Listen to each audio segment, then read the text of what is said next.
नमस्कार, मैं doctor Sangeeta Nagarwal, government college Manvipur से। आज मैं विषय लेके आई हूँ कुतुबुद्दीन ऐबक। कुतुबुद्दीन ऐबक, जिसका भारत में शासन 1206 से 1210 ईस्वी था। कुतुबुद्दीन ऐबक को भारत में गुलाम वंश, मामलुक वंश का संस्थापक माना जाता है।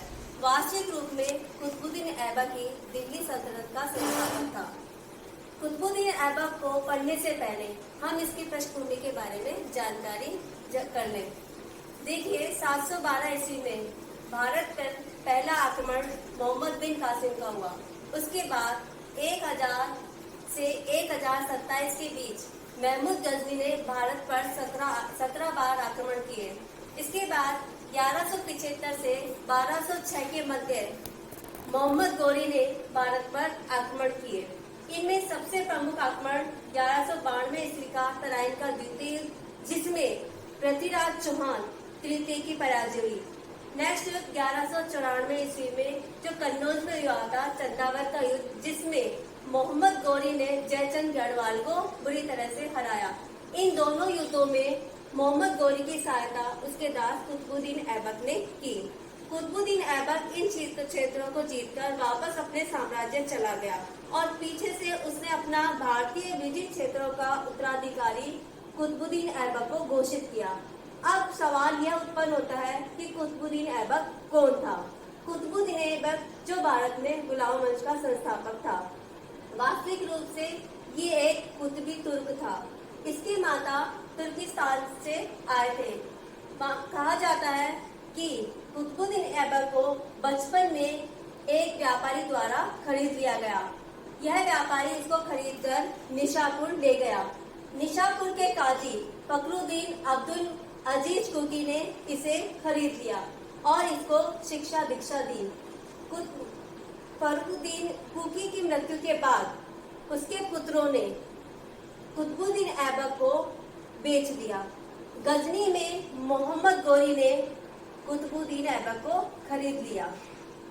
कुतुबुद्दीन ऐबक ने धीरे धीरे मोहम्मद गौरी का विश्वास हासिल कर लिया और कुतुबुद्दीन ऐबक मोहम्मद गौरी का सबसे विश्वस्त सेनानायक बन गया। मोहम्मद गौरी ने कुतुबुद्दीन ऐबक से प्रसन्न होकर इसको सबसे पहले अपनी सेना की टुकड़ी का नायक बनाया। उसके बाद इसका प्रमोशन पदोन्नति करते हुए इसे अमीर हाकुर यानी घोड़ों के अस्तबल का अध्यक्ष बनाया। गजनी लौटते समय गौरी ने अपने भारतीय क्षेत्र, जिनमें मुल्तान, सिंध, गुजरात, पंजाब, बयाना, ग्वालियर, कन्नौज, अजमेर, दिल्ली आदि क्षेत्र आते थे, उसका उत्तराधिकारी कुतुबुद्दीन ऐबक को बनाया। 1206 में खोखरों द्वारा मोहम्मद गौरी की हत्या कर दी गई। इसके बाद लाहौर के लोगों ने कुतुबुद्दीन ऐबक को लाहौर की गद्दी पर बैठने के लिए आमंत्रित किया।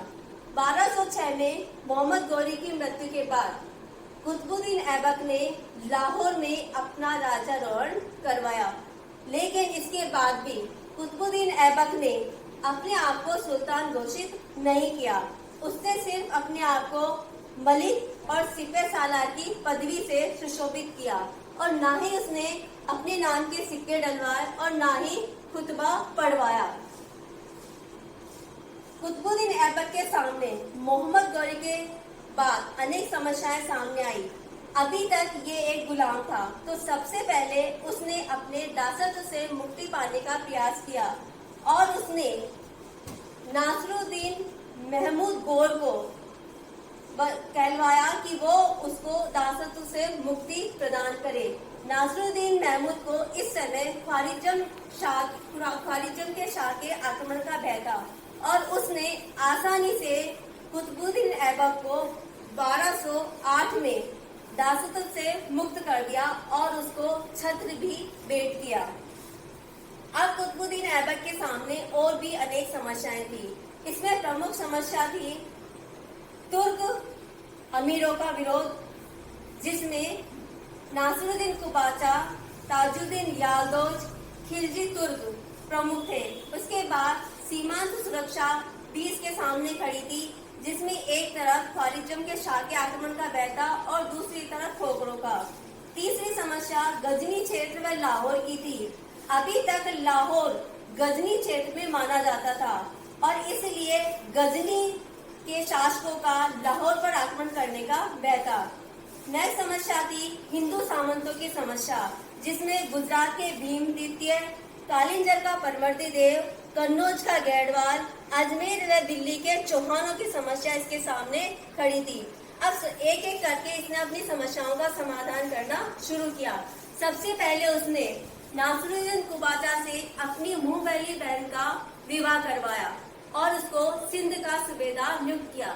दूसरी तरफ उसने इल्तुतमिश से अपनी पुत्री का विवाह किया और उसको बदायूं का सूबेदार घोषित किया। इसके बाद उसने ताजुद्दीन यालदोज को हराकर गजनी का क्षेत्र हासिल किया। ताजुद्दीन यालदोज के बाद मोहम्मद अली मर्दान, जिसने अपने आप को बंगाल व बिहार का सूबेदार घोषित कर दिया था, उसको पराजित कर अली मर्दान को अपने अधीन कर बंगाल व बिहार को अपने अधिकार क्षेत्र में लिया। सीमांत सुरक्षा के लिए उसने खोखरों को पराजित किया और गजनी के क्षेत्र व लाहौर के क्षेत्र को हासिल करने के लिए उसने लाहौर को अपनी राजधानी बनाया। इसके बाद उसने हिंदू सामंतों पर अपना ध्यान दिया। सबसे पहले उसने गुजरात के भीमदेव को पराजित किया। यहाँ ये देखना विशेष है कि गुजरात के प्रथम युद्ध में भीम द्वितीय ने कुतुबुद्दीन ऐबक को हराया था, लेकिन दोबारा कुतुबुद्दीन ऐबक ने भीम द्वितीय को पराजित किया। इसके बाद उसने कालिंजर के परवर्ती देव, जो चंदेल शासक थे, उसको हराकर कालिंजर और उसके आसपास के क्षेत्रों को अपने अधिकार क्षेत्र में लिया। कन्नौज के गढ़वालों को भी कुतुबुद्दीन ऐबक ने हराया। इसी समय चौहान शासक हरिराज ने अजमेर व दिल्ली में विद्रोह कर दिया और गोविंदराज को हटा दिया। तो कुतुबुद्दीन ऐबक ने अजमेर व दिल्ली की तरफ प्रस्थान करके हरिराज को हराया और अब लाहौर के स्थान पर दिल्ली को अपनी राजधानी बनाया। इस प्रकार उसने 1 बाय 1 करके अपनी समस्याओं का समाधान किया। 1206 में कुतुबुद्दीन ऐबक ने मात्र 4 साल तक शासन किया और 4 साल में उसने मोहम्मद गौरी द्वारा स्थापित किए गए भारतीय क्षेत्रों को बनाए रखने का प्रयास किया। 1206 में कुतुबुद्दीन ऐबक की लाहौर में चौगान खेलते हुए घोड़े से गिरने से मृत्यु हो गई। अब देखिए भारतीय इतिहास को इसकी देन। कुतुबुद्दीन ऐबक ने भारत में पहली मस्जिद बनाई, कुव्वत उल इस्लाम मस्जिद। इस मस्जिद का निर्माण दिल्ली में किया गया। कहा जाता है या माना जाता है कि यह मस्जिद जैन व विष्णु मंदिर को ध्वस्त कर बनाई गई थी। दूसरी मस्जिद इसने अजमेर में बनाई, 2.5 दिन का झोपड़ा। कुतुबुद्दीन बख्तियार काकी की याद में यह मस्जिद बनाई गई। तीसरा विशेष कार्य इसने कुतुब मीनार की नींव डालकर किया।